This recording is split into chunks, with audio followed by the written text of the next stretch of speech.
Looking at the photo below and checking the histogram, would you say that I clipped my highlights while shooting? Because I'm pretty sure I didn't. And I know that because I paid a lot of attention of the histogram on the back of my camera while shooting to make sure that I wasn't clipping the data. The problem only appeared after I imported my photos to Lightroom, and that was that the default camera profile was Adobe Color. And you can see that if I'm switching it to Adobe Neutral, my highlights are fine and I have enough data there to edit my photo.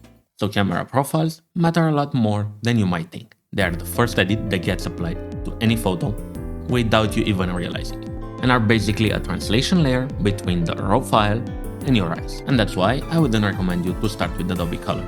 And the thing is that I actually learned this while creating color response curves of Kodak 2083. This film stock is super contrasty, and if you start your edits with something super contrasty, you might be tempted to push your shadows or your highlights too far and end up with a photo that looks overcooked. So that's the reason why my color response pack for Kodak 2083 does not include camera profiles.